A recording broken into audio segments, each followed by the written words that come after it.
It's not just, oh, I missed a workout. It's the thought spiral afterwards. I never stick to anything. Why do I even try?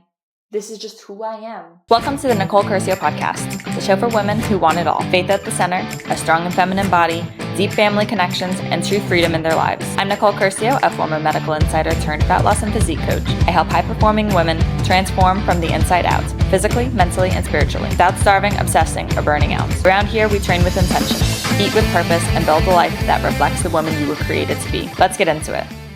You ever feel like the hardest part of this journey? It isn't the food, or the gym, or even the scale. It's your mind. It's the thoughts that no one hears. The ones that tell you, you'll always be like this. Why even try? You're too far gone. And today, I want to tell you this plainly. That is spiritual warfare. Not in the fire and brimstone type of way, not in the demons under my bed type of way, but in the very real daily whispers that chip away at your identity until you're too discouraged to walk in your own authority. And we're going to talk about that. Let's go to Proverbs 23:7. As a man thinks in his heart, so is he. What you think is what you become. And the enemy knows that. So if he can keep you thinking, I'm a mess, I always fail, I hate my body, I'll never get there, then guess what? He doesn't need to attack your health directly. He just needs you to agree with those lies. Because when you agree with something in your heart, it becomes your identity. And when something becomes your identity, it becomes your default mode. You'll stop trying to change it. I see it all the time in fitness. Women say things like, I'll never be lean, I'm just big boned, my mom was like this, I guess I will be too. I've always been a quitter, I've always failed. Those are not facts. Those are agreements. And they're not aligned with what God says about you. So let me remind you, God does not call you a failure. He calls you more than a conqueror. He doesn't say you're too far gone.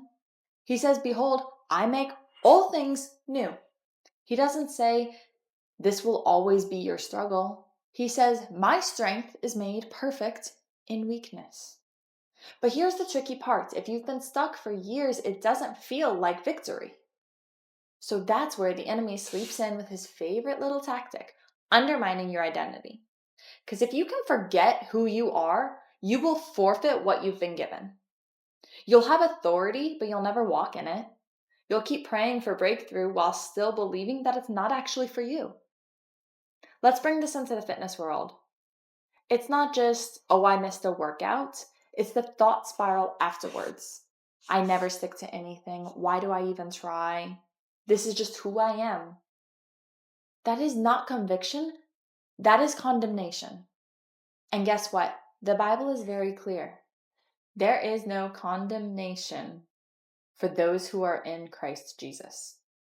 So where is that voice coming from? Because it's not from God. But let's be honest. Sometimes you're not just fighting macros, reps, motivation. You're fighting lies that have wrapped themselves around your identity for years. And they didn't start in the gym. They started in childhood. They started in trauma. They started in a moment when you were told you weren't good enough. And you believed it. But that belief, that is the battleground. That is where faith and fitness collide. Because when you start showing up for yourself physically, you're not just building muscle, you're building spiritual resilience. You're training your nervous system to not quit when things get hard. You're rewiring your brain to believe that I can do hard things. You're choosing discipline, not because the scale moved, but because God gave you a body and you are choosing to honor it. And this is why having a coach matters, because when you fall off, it happens. We're human. I'm not going to necessarily just say, try harder. I'm going to say, what lie are you believing when you're discouraged? I'm not just going to talk macros. I'm going to remind you that you're fearfully and wonderfully made. When you want to give up, I'm not just going to talk about your habits. I'm also going to ask you, what truth are you declaring over your life right now? Because here's what I know to be true. Your health is spiritual. Your body is sacred. And the thoughts you think about yourself, they have eternal weight. It's not just abs, jeans, or goal weights. It's about walking in agreements with God instead of walking with the enemy. It sounds a little harsh, but it's about becoming a woman who is mentally, physically, and spiritually aligned with the truth. His truth, because there is no other truth. But here's your challenge for this week. Declare 3 truths over your body, your health, and your future.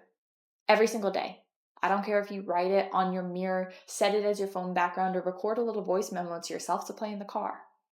Here are some examples. My body is a temple, and I choose to honor it.